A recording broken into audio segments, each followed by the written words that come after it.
ফেরাউনি কায়দায় কে জুলুম করতেছে বলেন না কেন? ভয় পাচ্ছেন? মোদি মোদি মোদি। এই মোদি মুসলমানদের উপর জুলুম অত্যাচার করে, মুসলমানদের বাড়িঘর ভেঙে ফেলছে মোদি, মুসলমানদের মসজিদ ভেঙে মসজিদ তৈরি করছে এই মোদি সরকার। এই জঙ্গি সংগঠন ইসকন, এই মোদি তৈরি করা সংগঠন। এই মোদি মুসলমানদেরকে সম্মান করতে জানে না।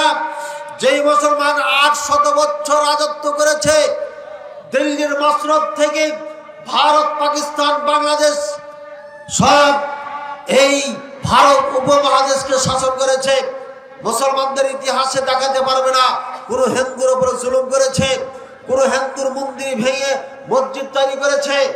আজকে শত শত বছর পরে এসে এই মোদি সন্ত্রাস মসজিদ ভেঙে মন্দির তৈরি করছে। এটাই হচ্ছে এই জমানার ফেরাউন ভারত উপমহাদেশে। এমনি ভাবে ফেরাউনের আন্ডা পান্ডা চামচা যারা ছিল, সৈনিক যারা ছিল, তারা মুসলমানদেরকে প্রহার করত, তারা মুসলমানদের উপর জুলুম নির্যাতন করত, কিন্তু জোর করে ফেরাউনকে ডাকাইতো না, পিঠে পিঠে পিঠে ফেরাউন ফেরাউন করাইতো না। কিন্তু এই ইসকন সংগঠন এত খারাপ, এত নিকৃষ্ট, এরা গরুর পেশাব খেতে খেতে মাথা মগজ হারিয়ে ফেলেছে। এরা একটা জিন্দা মুসলমানকে মারতে মারতে শ্রীরাম বলাইতে বলাইতে বলাইতে মেরে ফেলে। আর এরা আমাদের বাংলাদেশে সাম্প্রদায়িকতার শিক্ষা দেওয়া আপনার স্লোগান দিয়ে যাচ্ছে। নির্লজ্জ এরা, বেহায়া বেশরম এরা, এদের লাজ লজ্জা নাই, যার কারণে বাংলাদেশকে নিয়ে কথা বলে।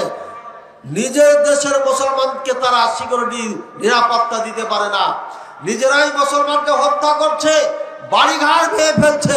আর ওই জালেম সন্ত্রাস সরকার কিভাবে বাংলাদেশের উপরে কথা বলতে পারে? আপনাদের এলাকা হিন্দু আছে না নাই? আপনারা কি হিন্দুর উপরে জুলুম করেন? এই কোন হিন্দু আছেন আপনাকে উপরে জুলুম করেছে, ধর্মীয় কারণে জুলুম করেছে, আপনাকে মেরেছে, আপনার মন্দির ভেঙেছে, আপনার মূর্তি ভেঙেছে, একজন হিন্দু এসে মাইকের সামনে বলেন, তাহলে পরে আর কোনোদিন ওয়াজে বলবো না। পৃথিবীতে যত দেশ আছে, আমি ভারতে থেকেছি 4 বছর, ভারতে গরু জবাই করতে দেয় না, এরা গরুকে মা বানিয়েছে।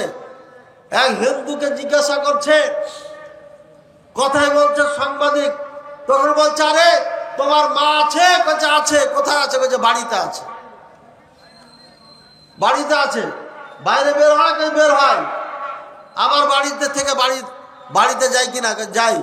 কাপড় পরা আছে না? ন্যাংটা উলঙ্গ হয়ে বের হয়, উলঙ্গ হয়ে থাকে?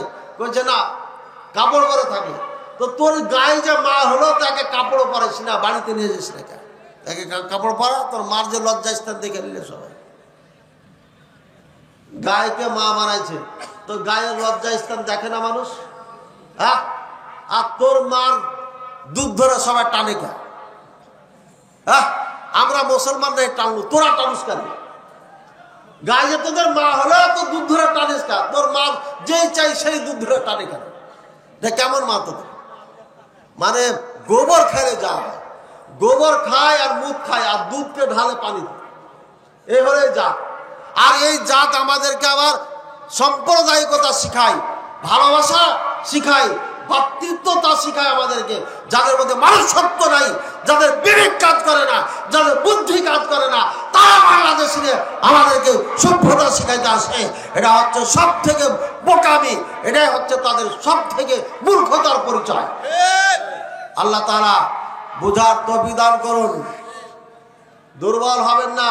তবে একটা প্রশ্ন করি আপনাদেরকে, এখন ভারত থেকে সব কামান টামান সেট করে রেখেছে ওরা গোটা চারিদিকে বাংলাদেশে। কারণ কি জানেন? ওরা যুদ্ধ করবে আমাদের সাথে। কেন? মাথা কেন নষ্ট হয়ে গেল? মাথা নষ্ট হওয়ার কারণ কয়টা?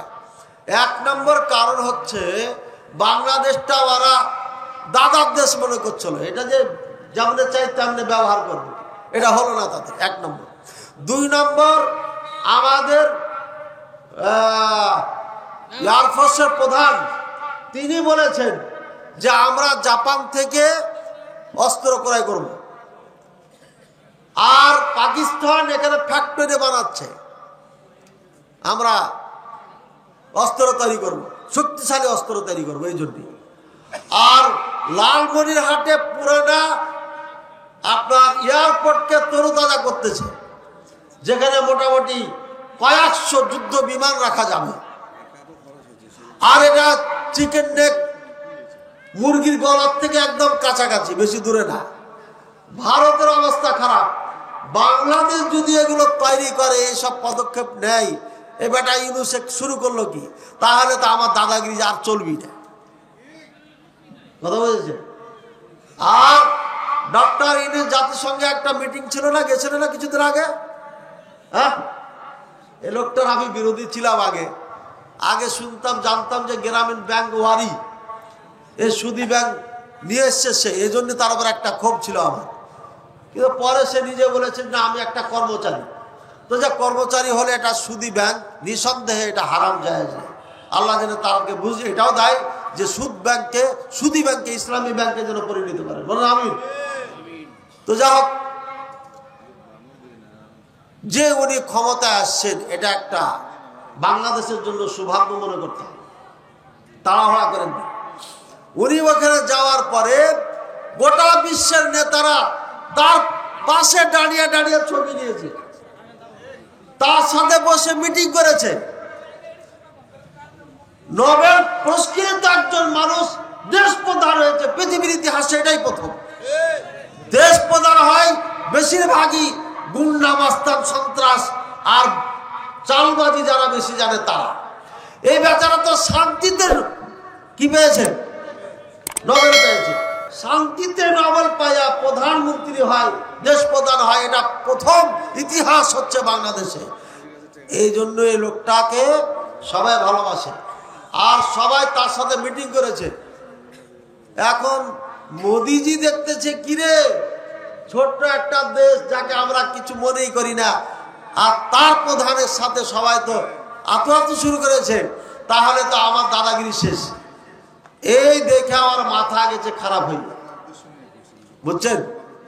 আর একটা কারণ তার, যেটা বহুত আগেকার পিপাসা, পাকিস্তান থাকতে যে চিটাগাংয়ের কারণে ত্রিপুরায় ঢুকতে পারে, মণিপুরায় ঢুকতে পারে না। যদি চিটাগাং পেয়ে যায় তাহলে আরামে তাদের জাহাজ চলে যাবে। এই জন্য চট্টগ্রামটাকে যদি কোনো কৌশল করে নিতে পারি তাহলে পারে কাজ হয়ে যাবে। এটা একটা স্বপ্ন আগে থেকেই ছিল, পাকিস্তান থেকে পৃথক হয়ে গেছে, এখন তো ব্যবহার করতে পারবো। কিন্তু বিগত সরকার আমাদের যারা ছিলেন তারা কিন্তু দেয় নাই। আমাদের এই কিছুদিন আগের সরকার, তিনি কিন্তু দিতে দিতে দিতে পুরাটাই দিয়েছিল। আমাদের বুকের ওপর দিয়ে তাদের ট্রেন যাবে, ট্রেন, তাই না? আল্লাহ বাঁচাইছে। এই ছোট্ট বুকের ওপর দিয়ে ট্রেন গেলে পারে বুক থাকবে? আল্লাহ বাঁচাইছে। এই জন্য ধন্যবাদ। আওয়ামী লীগ করেন আর বিএনপি করেন, ভারত, এই মোদী সরকার বাংলাদেশের কল্যাণ চায় না। তারা জাতীয় ইস্যুতে বাংলাদেশের বিপক্ষে সবাই। কংগ্রেসের যে প্রধান, তারও সুর একটাই। আমার এই বেটিটা কি কয়েছে, এই বেটি কাফনের কাপড় পরে বেড়ায়, যেটা হে কয়েছে কি যে শান্তি বাহিনী পাঠাবো বাংলাদেশে। তোর শাড়ি দেয়া বান্ধা এমন করে প্যাকিং করে পাঠাবো, বুঝতে পারিস না। শান্তি বাহিনী বাংলাদেশে পাঠানো লাগবে না, তোমার দেশে বাংলাদেশ থেকে শান্তি বাহিনী পাঠানো দরকার। তোমরা মুসলমানদের উপর জুলুম করছো, মহাসিরে হাজার হাজার বিঘা জমিন তোমরা হিন্দুরা ভক্ষণ করছো। তোমরা আমাদের মুসলমানদের উপরে, মুসলমানদের জমিনের উপরে বসবাস করছো, মুসলমানদের জমির উপরে এয়ারপোর্ট বানিয়েছ, তোমরা পার্ক বানিয়েছ, মুসলমানদের জমির উপরে তোমরা অনেক কিছু বানিয়ে রেখেছো। মুসলমানদেরকে যেটা অর্থ করে দিয়ে গেছে সেই জমি তোমরা ভক্ষণ করছো। আর ইমামদেরকে 500 টাকা দিয়ে তুমি মুসলমানদেরকে বোকা বানাচ্ছ। তুমি হচ্ছ জালেম, মুসলমানদের উপর জুলুম করছো। গরু জবাই করতে দাও না, প্রকাশ্যে কুরবানি দিতে দাও না, আর তুমি শান্তি বাহিনী আমার দেশে পাঠাইবা। নির্লজ্জ, বেহায়ার মতো কথা বলার জায়গা পাও না। ভাইয়ার আমার, যা হোক, বাংলাদেশকে নিয়ে ষড়যন্ত্র করছে। আল্লাহ তাআলা আমাদেরকে হেফাজত করুন। আমি যে প্রশ্নটা করতে চাচ্ছিলাম, এখন যদি ভারত আমাদের উপর হামলা করেই বসে, এখানে 100টা পুলিশ আসা, মিলিটারি আসা আমাদেরকে এখন অ্যাটাক করে ফেলেছে, কিভাবে তাদের মোকাবেলা করবেন বলেন তো? কি বলেন? ব্রাহ্মণবাড়িয়াতে তো ওদের কাছে কোচ আছে, কোচ, ওটাকে কি বলে যে, এই যে চালিয়ে মাছ মারে না, বর্ষা। আরে ভাই 4টা 5টা করে থাকে, একদম মাছে এইভাবে মারা, ঠাঠা না কাঠা, ওটা কি বলে? এই কুচা বলে, টাটা বলে, ঠাঠা মেঠা, যাই হোক, ওদের কাছে তো এটা আছে। চাপাই নবাবগঞ্জে বড় বড় হাঁসা আছে, হাঁসা বুঝেন তো, যে কোপাই। আপনাদের কাছে কি আছে? শুধু ইমান দিয়া খালি হাতে হয়ে যাবে। বদরের যুদ্ধে তাহলে তালোয়ার লাগতো না, উহুদের যুদ্ধে তাহলে 70 জন সাহাবী শহীদ হতো না। ইমান দিয়ে যদি আল্লাহ আপনাকে রক্ষাই করবে, তাহলে পরে বদরের যুদ্ধে 70 জন রাসূলুল্লাহ সাল্লাল্লাহু আলাইহি ওয়াসাল্লামের উপস্থিতিতে রাসূলুল্লাহ সাল্লাল্লাহু আলাইহি ওয়াসাল্লামের 70 জন সাহাবা শহীদ হতো না, রাসূলুল্লাহ সাল্লাল্লাহু আলাইহি ওয়াসাল্লামের দন্দান শহীদ হতো না। কি করবেন? আমরা নিজেরা ঠেলাঠেলি করতে করতে করতে করতে নিজেরা ভুলে গেছি, যুদ্ধ জিহাদ সব ভুলে গেছি। আল জিহাদু মাদিন ইলা ইয়াউমিল কিয়ামাহ, জিহাদ কিয়ামত পর্যন্ত থাকবে। আর এই যুদ্ধ করার জন্য প্রত্যেকটি সন্তান নরনারীকে ট্রেনিং দিতে হবে। ভারতের এসকন সন্ত্রাসী দলেরা স্কুলে মেয়ে ছেলে সবাইকে ট্রেনিং দেওয়াচ্ছে, সশস্ত্র ট্রেনিং দিচ্ছে তারা। এই জন্য আমি ফেসবুকে লিখে দিয়েছি, 25 সাল শুরু হোক, প্রত্যেকটি প্রতিষ্ঠানে সশস্ত্র ট্রেনিং এর মাধ্যমে প্রত্যেকটি প্রতিষ্ঠানে সন্তানদেরকে আপনার ট্রেনিং দিয়ে অস্ত্র চালানো শিখাইতে হবে। প্রত্যেকটি সন্তানকে ক্যারাটে কুংফু শিখতে হবে, বাধ্যতামূলক করে দিতে হবে, এটা একটা সাবজেক্ট বানিয়ে দিতে হবে। তবে ভারত প্রেমিক যারা, তাদেরকে শেখানো যাবে না। ভারত প্রেমিক যারা, এদেরকে শেখালে পারে উল্টা আমাদেরকে মারবে। এই জন্য বাছা বাছা শিখাইতে হবে। আর বলে যাচ্ছি, যারা ভারত প্রেমিক, প্রেমের জ্বালায় মরে, এদেরকে নজরবন্দি করে রাখবেন। সেই মুসলমান হোক আর হিন্দু হোক, এরা বাংলাদেশকে ষড়যন্ত্র করছে। প্রত্যেকটি শিক্ষিত হিন্দু বাংলাদেশের 90%, আমি বলি কম করে বলি, 90% হিন্দু স্কুলের সদস্য।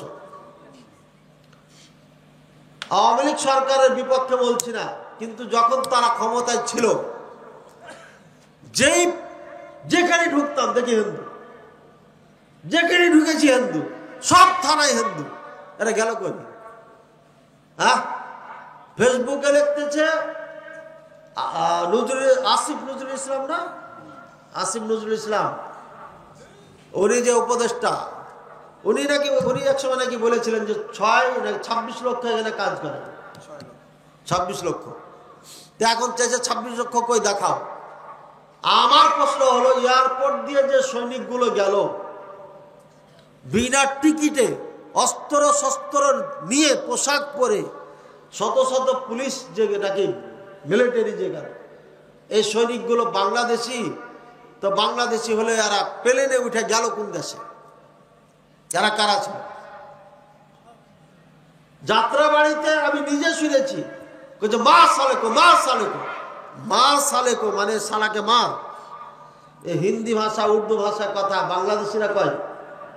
হ্যাঁ, বোঝা যাচ্ছে 26 লক্ষ না থাকলে 26,000 ছিল। এখনো হিন্দুরা ঢোকার জন্য আবার ব্যবস্থা নিচ্ছে। মনে রাখেন, প্রত্যেকটি মুসলমান, আগে আমরা তীর ধনুক, আমরা ছোট যখন ছিলাম তীর ধনুক খেলতাম, পাখি মারতাম, তাক করতাম যে এটা এই যে ফড়িং একটা, এই যে পোকাটা আছে ওকে মারবো। এই তীর ধনুক সন্তানদেরকে বাঁশের বানাই দেন, এখন থেকে ট্রেনিং করেন, আপনারাও ট্রেনিং করেন। এটা তো আর নিষেধ নাই। বাঁশ দিয়ে তীর ধনুক তৈরি করেন, করে এটা দিয়ে পাখি শিকার করেন, এখন থেকে ট্রেনিং করেন। মুসলমান পরাজয় হয় নাই, কখনো হবে না ইনশাআল্লাহুল আজিজ। সময় আসবে, কথা বলবে ইনশাআল্লাহ। আল্লাহ তাআলা আমাদের তৌফিক দান করুন, আমিন। একজন পড়ে দিলে বেশি ভালো হয়, তাহলে তাড়াতাড়ি হবে।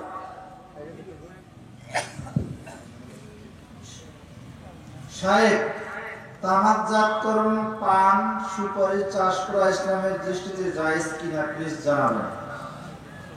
তামাক, জর্দা, গুল এগুলো একদম হারাম, কোনো দ্বিমত নেই। এর থেকে যা ইনকাম হবে সব হারাম, এর থেকে খাওয়া দেওয়া যে রক্ত মাংস হবে সব হারাম, আর যেটা হারাম দিয়ে তৈরি হবে এটা জান্নাতে যাবে। ঠিক আছে, এগুলো করা যাবে। সুপারির ব্যাপারটা যেটা, আর পানের ব্যাপার, সুপারিটা হারাম ডাইরেক্ট বলা যাবে না, পানটাকে হারাম বলা যাবে না, পান হারাম। কিন্তু এর সাথে যে জর্দা খাওয়া হয় এর জন্য আমরা বলি পান হারাম, এই জন্যই বলি। শুধু পান হারাম না, পানের সাথে জর্দা দেওয়া হয় তাই জর্দা হারাম। এই জন্য পানও চাষ না করা, কারণ পানের কারণেই জর্দা এসছে। মিডল ইস্টে আমরা সৌদি আরবে ছিলাম, কোনো পান টান নাই, বাঙালি ছাড়া পান খাই না। তো ওদের কি চলে না? পানের এত উপকার থাকলে পুরা বিশ্বে পান ব্যবহার চাষ করতো, কিন্তু এই বাংলাদেশ ভারত ছাড়া পান চাষ কোথায় মনে হয় না, আমার জানা মতো হয়। জি, তারপরে গত সপ্তাহে এক হিন্দু ছেলে ফেসবুকে মহান আল্লাহ তাআলাকে গালিগালাজ করে কিছু মন্তব্য করেন। এটি আমাদের পাশের এলাকায় হয়েছে। অনেকে ক্ষেপে গিয়ে ঝামেলা হয়েছে। মুসলিম হিসেবে এমন ঘটনা হলে কি করণীয়? আল্লাহ রসুল মোহাম্মদ রসুল্লাহ সাল্লামকে কেউ যদি গালি দেয়, ইসলামী আইনে তাকে যে কেউ হত্যা করে দিবে, তার বিচার হবে না। আল্লাহ রসুল সাল্লামকে গালি দিলে পারে, আল্লাহকে গালি দিলে পারে, ওর কোনো বিচার নাই, যে কেউ তাকে হত্যা করবে। এটা ইসলামী আইনের কথা বলছে, আমি কথা বলছেন।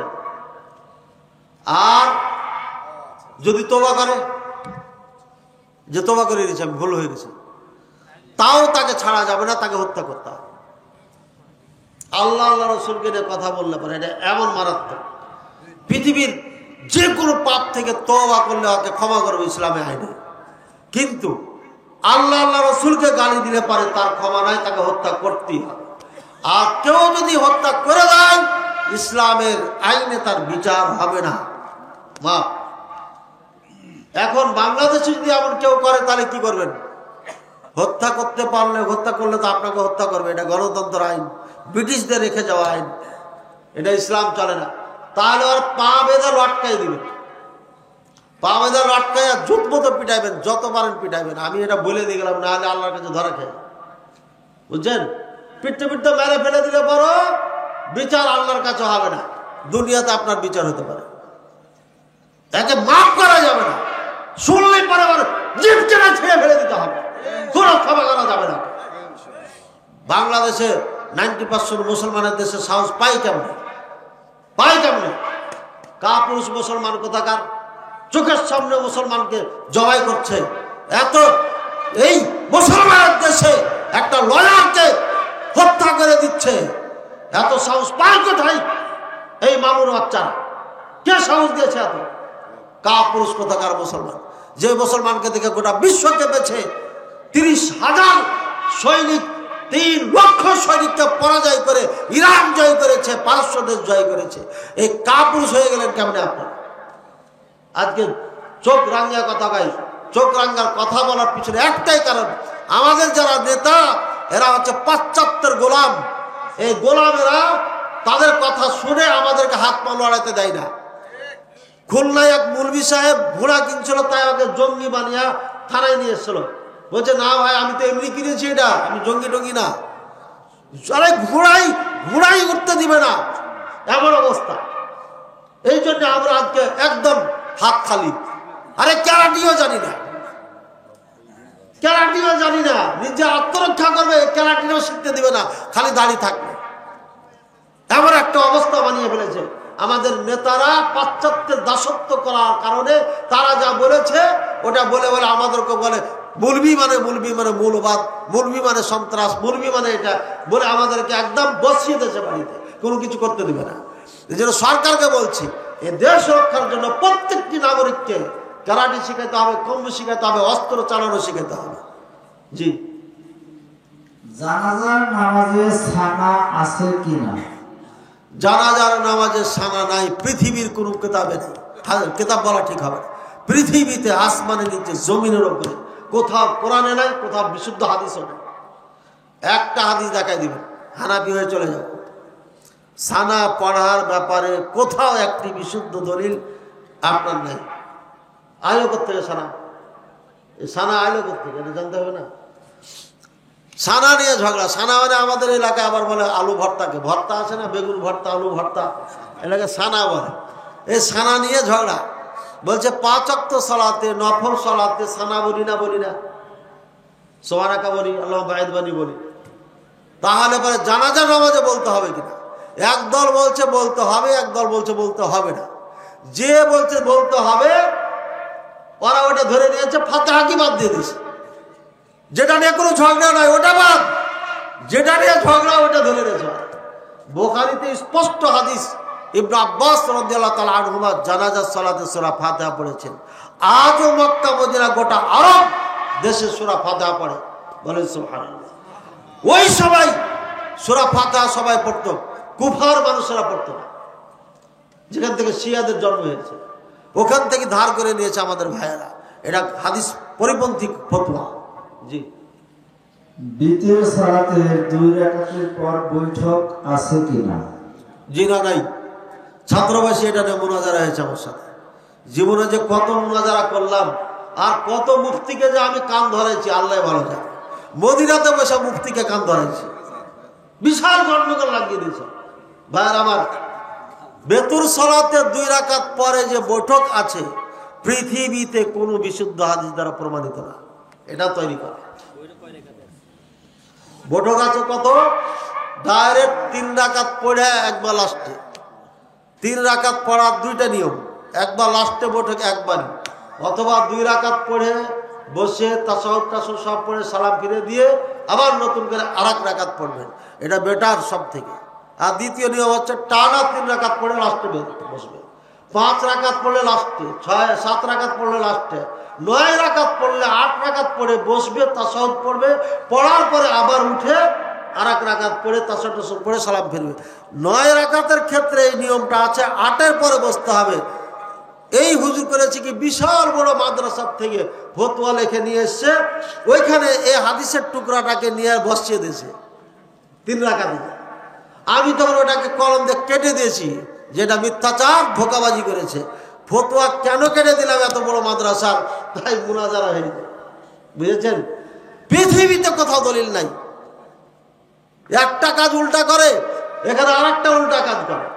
কোন মুফতি বলছিল না যে আমাদের সালাতকে যদি জাল প্রমাণ করে দিতে পারে, আমার মায়ের বেটা যদি থাকে তাহলে আসুক।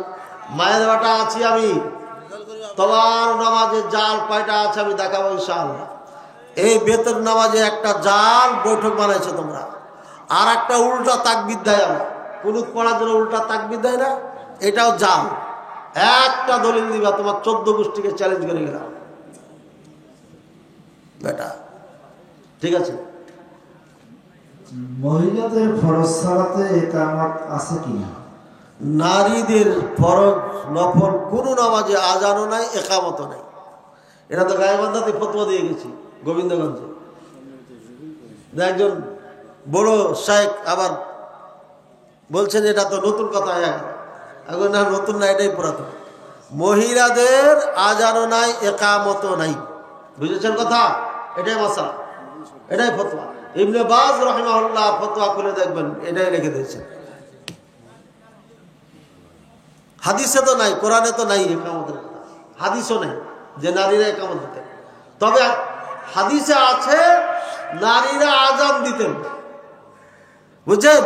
ইমাম বুখারীর ওস্তাদ মুসান্নাফ ইবনে আবি শাইবা যেই কেতাবে নাভির নিচে হাত বাঁধার হাদিস দলিল দেয়, দিয়ে বলে বুখারীর ওস্তাদের কেতাবে আছে।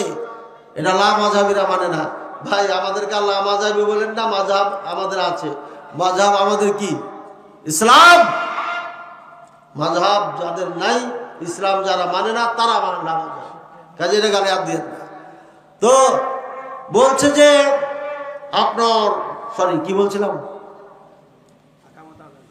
হ্যাঁ, মুসান্নাফ ইবনে আবি শাইবাতে মা আয়েশা রাদিয়াল্লাহু তাআলা আনহা থেকে একটা হাদিস আছে, মহিলা আজান ইকামত দিতে, আর হাদিসও জাল, এই মওদু হাদিস, এটা জাল, এটা আমল কখনো ছিল না, নাই।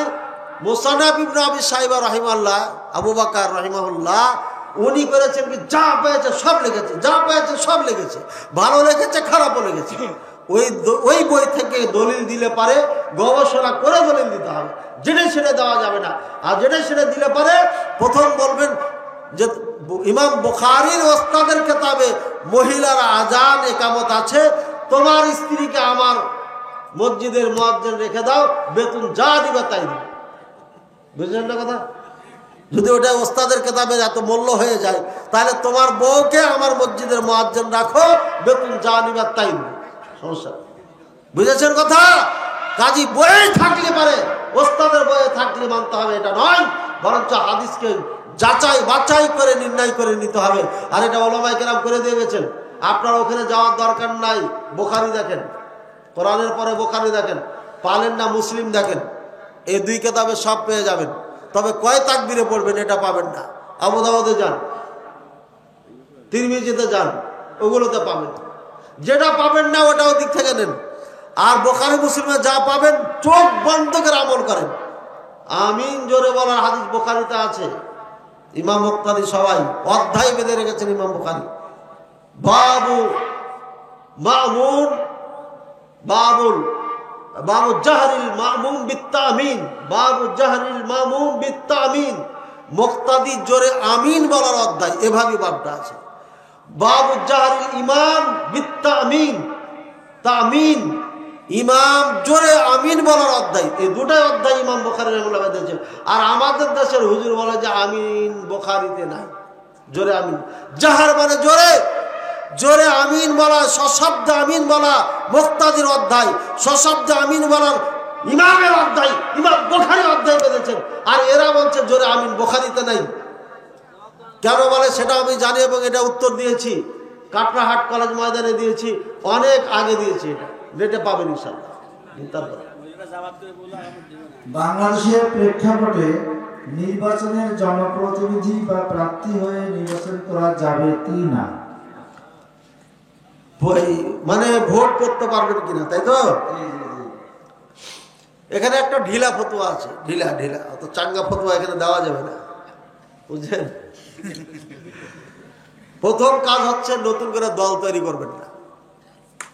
প্রথম কাজ হচ্ছে কি, দল তৈরি করবেন। আমরা আহলে হাদিস একটা দল তৈরি করব। আচ্ছা 3 কোটি আহলে হাদিস ছিল, এখন আমি 4 কোটি, কাকে বলেছি, ডক্টর মুসলিহুদ্দিন হাফিজাহুল্লাহকে বলেছি, এখন 3 কোটি বলা যাবে না, 4 কোটি বলতে হবে। কারণ এই যে আমাদের ওয়াজ নসিহত শুনতে শুনতে বাড়তি আছে, তো এখনো কি 3 কোটিতে আছে?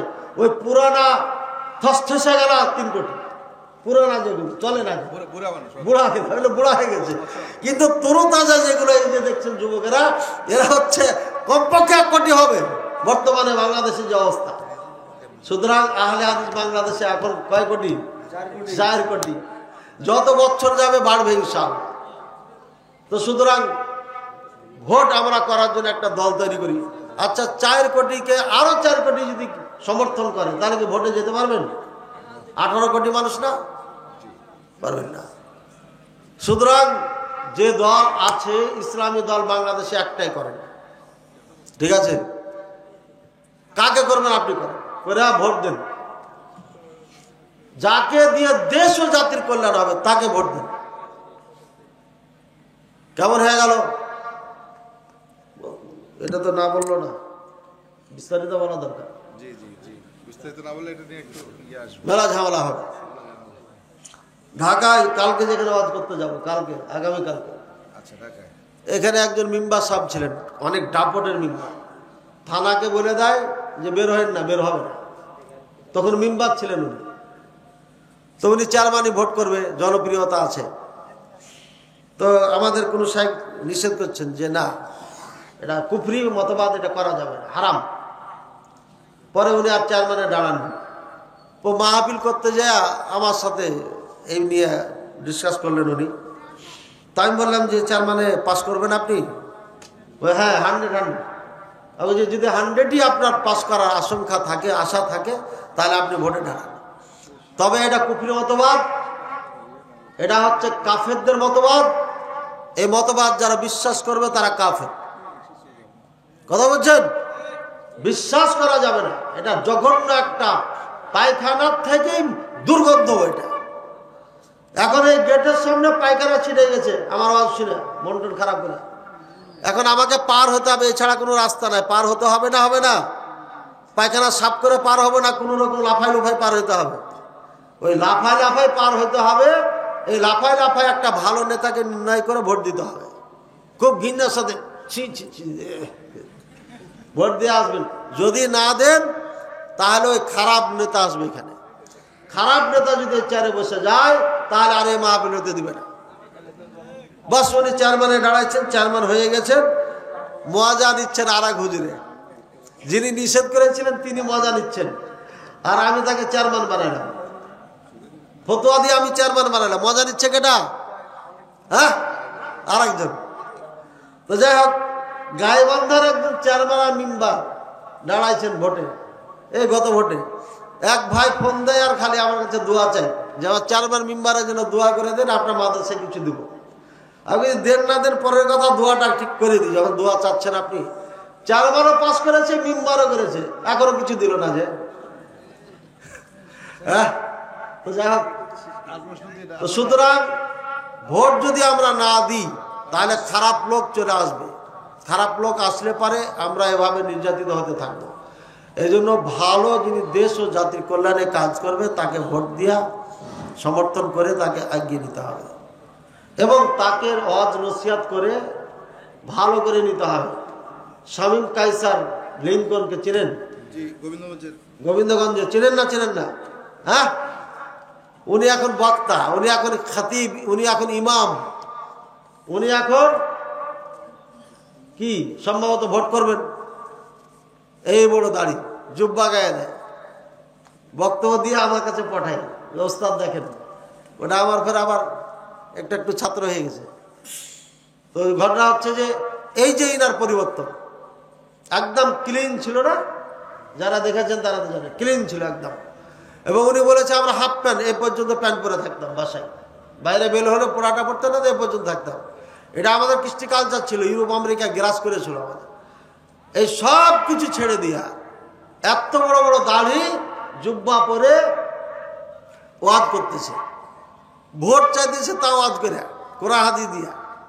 এখনো ভোট চাইনি, মানে বোঝা যাচ্ছে এটা ক্যাম্পাস তো করে না ওয়াজে মাহফিলে। তো ভাইরা আমার, নেতাদেরকে পরিবর্তন করতে হবে। আর যে নেতা পরিবর্তন হবে না একে ছুঁড়ে ফেলে দিতে হবে, যে দলেরই হবে। যে নেতা পরিবর্তন হবে না এর জন্য দোয়া করতে হবে। আমি একজন চেয়ারম্যানের জন্য দোয়া করেছিলাম যে আল্লাহ এ অন্যায় করেছে, একে একটু পাস করায় না, পাস করেনি। এখন একজন মেম্বারের বিচার দেখার আমি অপেক্ষায় আছি, আল্লাহ কখন করবে জানি না। তবে যার জন্য আল্লাহর কাছে চাইছি তারই আল্লাহ বিচার করে দিয়েছে, খুব ভালো বিচার করেছে আলহামদুলিল্লাহ। এই মেম্বারও আমার উপর জুলুম করেছে, হ্যাঁ, সুতরাং তারও বিচার একদিন হবেই হবে। যে ভালো তাকে সাপোর্ট করবেন, যে ভালো না ছুঁড়ে ফেলে দেবেন।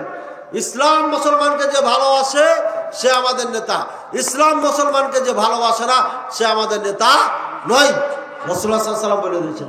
সুতরাং আমাদের দেশে যেহেতু আমরা রাজতন্ত্র কায়েম করতে পারবো না, খেলাফত তো স্বপ্নই দেখা যাবে না, বলে এরা আবার কি বলেন। আর এক সমস্যা হবে, ইমাম মাহদী আলাইহিস সালাম বা রাদিয়াল্লাহু তাআলা আনহু, ইমাম মাহদী রাদিয়াল্লাহু তাআলা আনহু আসার আগ পর্যন্ত খেলাফত কায়েম হবে না। তবে ন্যায়পরায়ণ বাদশাহ করা সম্ভব। খলিফা মানে কি বুঝেছেন?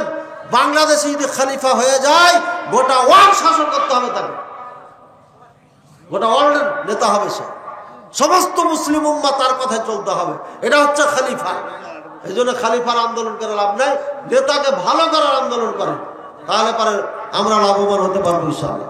আল্লাহ তাআলা আমাদের সবাইকে তৌফিক দান করুন, আমিন। আল্লাহ আমাদের জন্য তুমি এমন নেতা নিযুক্ত করো না যারা আমাদের প্রতি দয়া রহম করে না। আল্লাহ তুমি আমাদের জন্য এমন নেতা নিযুক্ত করো যারা আমাদের প্রতি দয়া করবে, রহম করবে। আর কোনো প্রশ্ন নেই তো? হ্যাঁ, সব থেকে আনন্দের বিষয় যে ভাইয়েরা কষ্ট করে এই বিশাল আয়োজন করেছে।